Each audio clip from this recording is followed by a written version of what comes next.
Hey, what's up everyone? This is Silver Slayer. Thank you for tuning into this video. Before we start, I just want to mention I have some exciting news. I just had a baby yesterday, so things are going extremely well for me. I appreciate all the kind words, the best wishes, the congratulations from everyone when I made the post. Some of you may have seen that, some of you may have not. Got a ton of likes, so majority of you probably saw it, and I just wanted to say my biggest thanks so much. I have the biggest responsibility of being a father now, and I'm just excited for life. I'm excited for this channel. I'm excited to be in the parenthood lifestyle now, and I'm going to keep busting my butt to make videos for you guys and gals, everyone across the map. So anyways, go check out my last video as well if you want a chance to win 10 ounces of free silver, a 10-ounce Queen's Beast, Unicorn of Scotland. Amazing giveaway. I just want to shout that out as well, because who doesn't like free silver? So in case you missed that, go check out my last video. But anyways, silver collapse. Global silver supply collapse on its way. Mexico mining suspension to hit silver supply. And this is huge because Mexico is the largest. It's the top dog of silver production. We have Mexico, Peru, Chile, Australia, China, some of the biggest producers.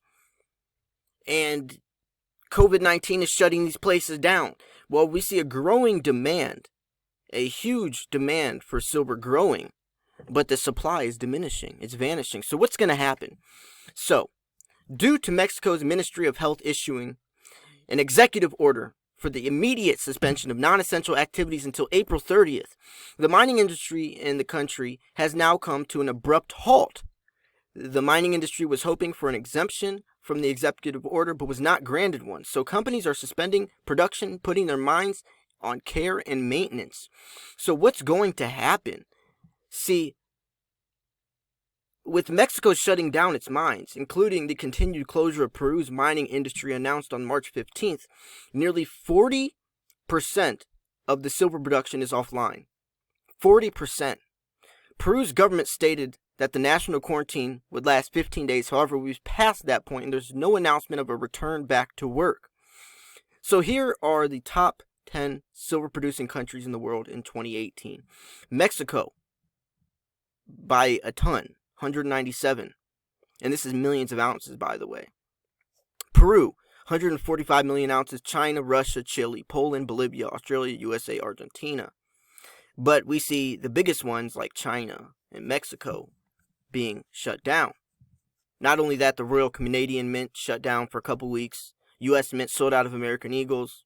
COVID-19 is definitely putting a huger impact on the market than I think people really intended. So in 2018, Mexico and Peru accounted for 342 million ounces of silver production. If mines in Mexico and Peru may remain shut down for a month, that will cut silver production by 28 million ounces. So each month that Mexico and Peru are offline would reduce silver mine supply by 28 million ounces. However, I believe we're going to see more countries shut down their mines for an extended period as the global contagion continues to spread. So, today, Newmont and Pan American Silver announced closures of silver mines in Mexico. Newmont is now ramping down production at its massive Pensaquito mine, which produced 18 million ounces of silver in 2018. And also Pan American, the shutdown is the Colorado and Dolores mines in Mexico. Two mining produced 13.3 million ounces. So as we can see, the mining industry is now being shut down due to the global contagion. It will be interesting to see when Peru's government announces a return back to work policy. Again, it's been more than 15 days since Peru announced its national quarantine with no indication of yet returning to work. So the top dogs, Mexico, Peru, China, the top dogs are out of the game right now, and that's definitely going to be very, very devastating to silver production. Very devastating. I'm interested. So, anyways, now. When is silver going to come right? Let's look at some positive stuff. So this is another article. Both links to these articles will be in the description. This is by Lori Williams. Let's talk about some good stuff right now. So one of my favorite regular reads, as I mentioned before, is Grant Williams. Things that make you go, In my view, Grant is one of the most astute, entertaining commentators on matters of financial out there, and if you ever get your chance to attend one of his personal, extremely polished conference presentations, do go and listen to him speak. You'll be informed, amused, simultaneously.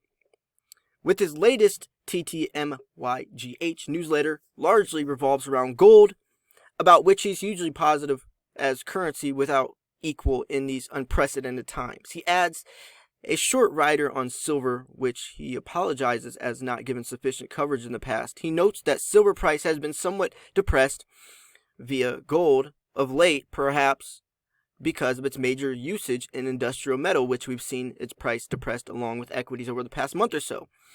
Around 60% of silver's demand is designated as industrial. However, he feels that once the true value of gold starts to emerge in earnest, silver's role as a precious metal will become preeminent, and silver will rally like only silver can, which we know goes much higher and much faster than gold's paces. Silver investors have had their finger badly burnt in the past, which has probably taken some prospective holders out of the picture, the weaker hands obviously.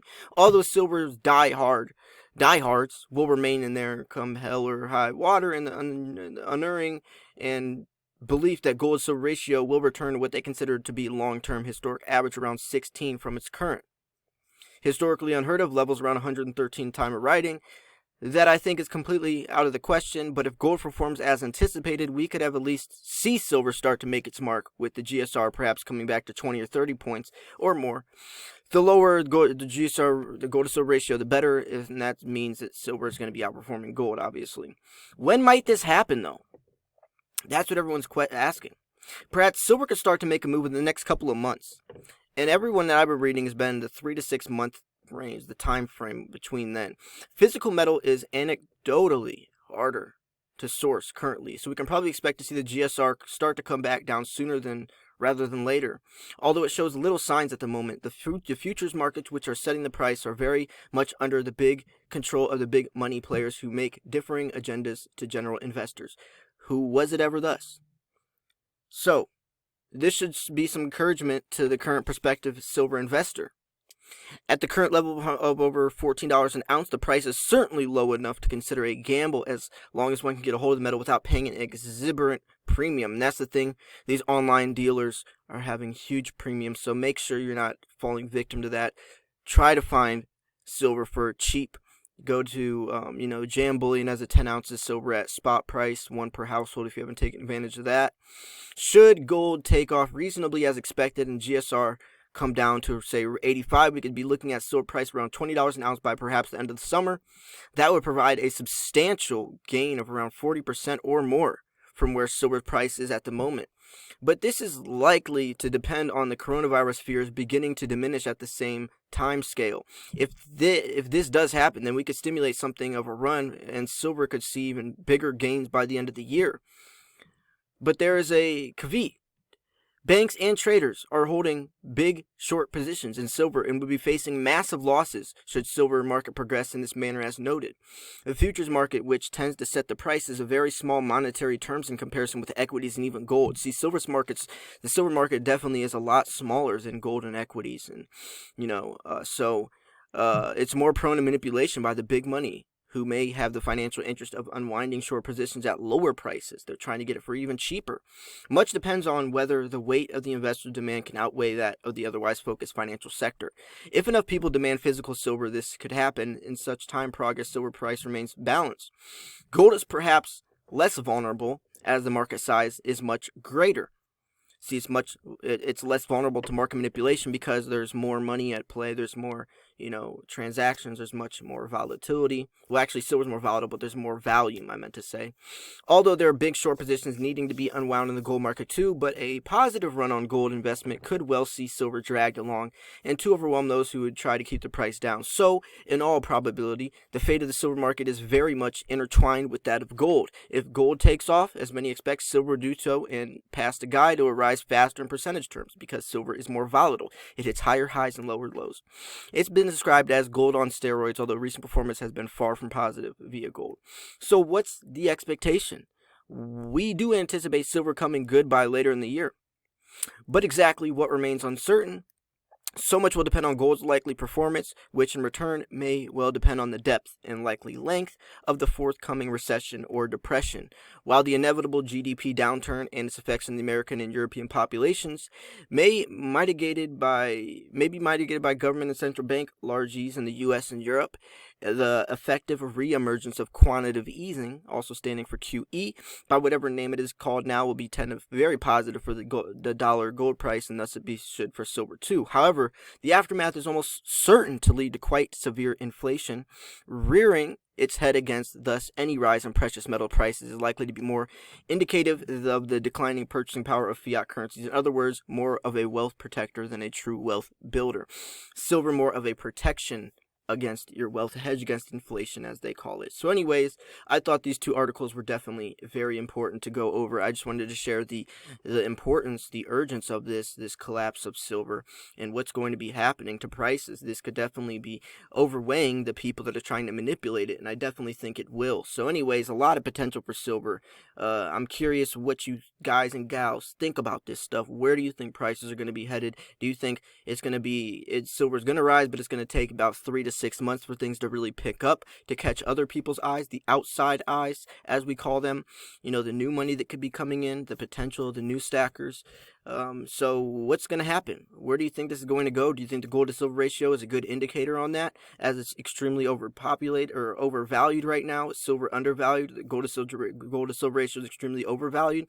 Where do you think this stuff's going to head? So anyways, I'm going to wrap this video up here. Thank you so much for tuning in. This was Silver Slayer. Make sure to smash the like button. Subscribe if you're new, because I post daily videos every single day. Thanks for tuning in. I'm out. Peace.